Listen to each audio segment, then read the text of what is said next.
Alhamdulillah wa kafa wa salatu wa salam ala nabina al-Mustafa.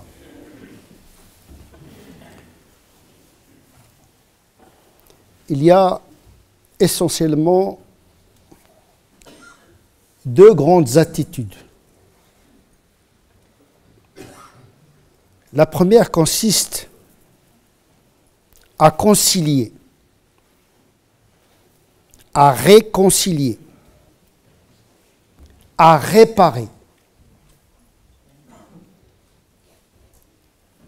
Cette attitude, on peut la mettre sous le titre de al-maslaha, réaliser le bien.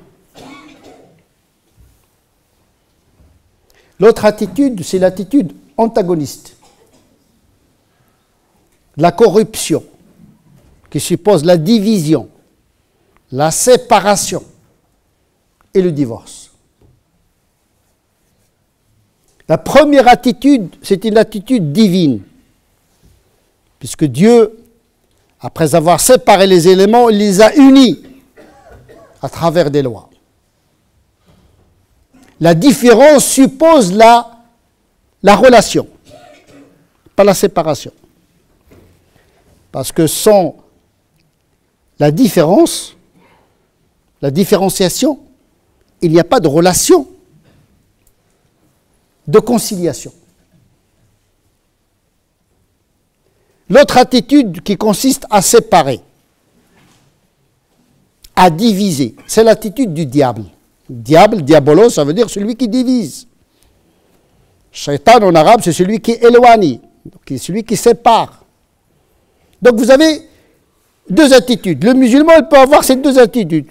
Parfois, il a une attitude qui s'approche à l'attribut de Dieu, et parfois, il s'incline vers l'attitude du Satan, c'est-à-dire un facteur de séparation.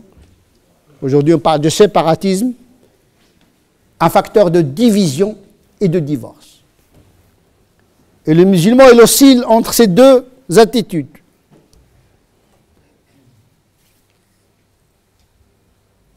Ce qui est demandé aux musulmans, c'est de pencher le plus possible vers le souci de l'union et pas celui de la division. J'ai souligné le fait que l'acte divin a consisté à différencier les éléments du monde, puisqu'à l'origine le monde était compact, le ciel et la terre étaient compacts. On a distingué les éléments, les électrons, les protons, la matière baryonique, la matière invisible, etc. Donc au départ, il y a une séparation, mais pas pour la séparation. C'est pour réconcilier les éléments dans une relation. Relation physique, relation biologique, et pour l'homme, une relation morale, puisque la morale est l'équivalent de la loi physique pour la matière inerte. Pour la matière inerte, la loi physique entretient l'ordre et l'équilibre. La morale, elle doit réaliser l'ordre et l'équilibre dans le royaume des humains. Donc, il faut s'inspirer du modèle divin, ces lois qu'il a déposées dans la nature, comment les reproduire au niveau du comportement humain. L'équilibre et l'ordre, qui suppose la rencontre et l'union. Et quand il y a une déficience qui est prévue par Dieu, que ce soit dans la nature, parce que dans la nature, il y a des aberrations dans la nature qui informent sur la perfection de Dieu, puisque il y a des manques dans la nature, mais un manque programmé pour que l'homme s'investisse dans le projet de Dieu, dans le sens de la réparation du monde. Les tempêtes détruisent, l'homme répare. Les maladies détruisent, l'homme répare. C'est ça la réconciliation, c'est réparer C'est restituer l'état initial. Une partie des humains divise, l'autre partie répare. C'est la loi de la répulsion et l'attraction qui tient malgré tout l'humanité en équilibre. Malgré tout. Donc c'est à toi de choisir. Est-ce que tu es dans le côté de ceux qui détruisent ou bien tu es du côté de ceux qui réparent et qui réconcilient? Et donc effectivement, l'erreur, la déficience, l'inachèvement, les imperfections apparentes de notre monde, les imperfections morales sont là pour être réparées. Et la réparation se fait par la réconciliation, l'islah. À chaque seconde, nous sommes en train de réparer. Parce que le temps nous use. Le temps nous éloigne. Comme une entropie existentielle qui demande une force antagoniste pour rétablir l'ordre initial. Le retour à la prime nature. Ça suppose un travail de réparation en permanence. La vieillesse nous use, la vie nous éloigne du bon sens, donc nous sommes toujours tentés par la division, c'est-à-dire l'éloignement de l'ordre que Dieu a instauré dès le départ. Cette réconciliation commence d'abord par soi. Il y a une fatigue de soi. Il y a un effondrement intérieur. Il y a une division que nous vivons à notre intérieur. Nous sommes un lieu de tension en permanence. Entre la raison et les passions. Entre les besoins du corps et les besoins de l'âme. Entre les besoins individuels et les besoins familiales et sociétals. Nous sommes le lieu de la division des contradictions dans notre condition humaine. Nous sommes amenés à faire de la réparation en permanence. D'ailleurs, toute la religion, tous les enseignements de l'islam doivent contribuer à cette réparation. La prière, le jeûne, tout l'édifice de la charia, il est là pour réparer. Parce que la division est inéluctable. La séparation est là, mais la séparation, elle est faite pour recoller et réparer. Et donc ça commence d'abord par se réconcilier avec soi-même, puis se réconcilier avec le Créateur, parce que parfois, l'oubli de Dieu nous éloigne et nous sépare de Dieu. Et c'est l'œuvre du diable, parce qu'on appelle le diable, c'est celui qui éloigne. Il nous éloigne de Dieu par la pensée, par les préoccupations, etc. Donc nous sommes appelés à résister à cet éloignement, à cette division. Se réconcilier avec soi-même, c'est-à-dire réparer l'intérieur. Voilà, c'est un travail. Hein. Parce que l'enjeu de l'existence de chaque personne, il est à l'intérieur de chaque personne, il n'est pas à l'extérieur. C'est d'abord, notre problème, c'est avec nous-mêmes déjà. D'abord, mets-toi d'accord avec toi-même. Et parfois, on a du mal à être toujours en cohérence avec nous-mêmes. Tellement nous sommes contradictoires. Encore faudrait-il en être conscient. Mais il y a des gens qui ne sont pas conscients. Ils sont installés confortablement à cette division intérieure, à cette contradiction intérieure. La plupart des gens sont plus préoccupés par l'extérieur que par l'intérieur. Mais sachez que le monde change d'abord à partir de l'intérieur. C'est le mental qui fait le monde. Et donc, il faut se réconcilier, se réparer. Voilà, comme une voiture, il doit être une révision. Sinon, la rouille va menacer ses pièces. Il faut toujours articuler les pièces, huiler les pièces pour que ça tourne bien. Sinon, les pièces serait grippé. La grippe, il n'y a pas que la grippe de la maladie, il y a la grippe mécanique intérieure. Parfois, ça bloque partout, ça coince partout, pas dans les articulations, mais dans les articulations mentales aussi. Et puis, notre réparation, notre réconciliation, c'est avec la famille, parce que la première société, c'est la famille, les proches, le conjoint, la conjointe, les enfants. Et c'est une cellule, cette cellule familiale est menacée par la division. Issue de l'intérieur comme des divisions issues de l'extérieur. Des bombardements de partout, des cyclotrons qui menacent la solidité de l'atome familial. Et donc, il ne faut pas baisser la garde. Le mariage, avoir une famille, c'est bien. Encore faudrait-il entretenir cette famille et la préserver des tempêtes existentielles. Et tout doit être fait dans le sens de garder cette union familiale. Le tout. Il faut faire tout. Même s'il faut recourir à des mensonges par omission.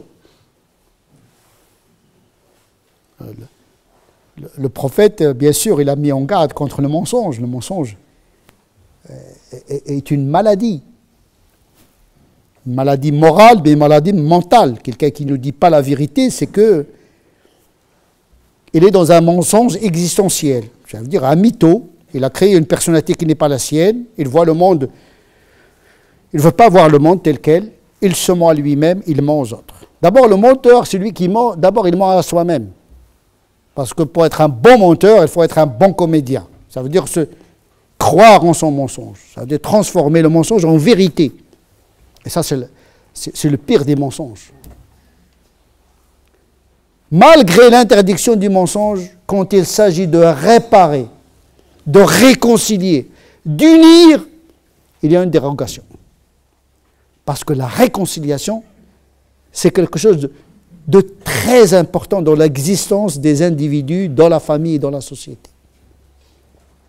Il est même permis, pour réconcilier entre deux personnes en froid, en conflit, d'exagérer, etc., de créer le mensonge comme un péché mignon, tolérable, parce qu'il réalise quelque chose de très important aux yeux de Dieu. Voir les gens unis. Et de ne pas donner la joie au diable qui jubile lorsqu'il voit les gens divisés. Il fait tout pour diviser l'homme de sa femme, la femme de son mari. Il fait tout pour diviser les enfants de leurs parents, les musulmans entre eux, les musulmans et la société X contre la société Y. Son projet, ce n'est pas uniquement contre les musulmans. Les gens pensent que le diable, il n'est là que il travaille qu'avec les musulmans. Il travaille avec toute l'humanité. Hein. Enclencher la guerre entre la Russie et l'Amérique, etc. Pour lui, Shaitan, il est content tant qu'il y a des meurtres, tant qu'il y a de la division dans l'humanité. Lui, il siège sur son trône. Son trône, c'est la division. Alors que Dieu, il veut la réconciliation. La réconciliation, c'est mieux. C'est-à-dire, pourquoi le Coran dit wassulhu khair? C'est-à-dire que la réconciliation a un prix. Renoncer à son droit, parfois. Parfois, on peut prendre le droit, mais on perd la réconciliation. La réconciliation demande une autre vertu. L'ihsan. Quand on fait la réconciliation, on ne recourt pas à la justice. L'adl, la justice, c'est revendiquer son droit et accomplir son devoir, juste son devoir. L'ihsan, c'est accomplir plus que son devoir et parfois renoncer à son droit. Sulh, la réparation, la réconciliation demande cette éthique de la bienfaisance, qui est plus que la justice. Il a plus de mérite aux yeux d'Allah subhanahu wa ta'ala. Donc le Coran est rempli de passages qui appellent les gens à se réconcilier.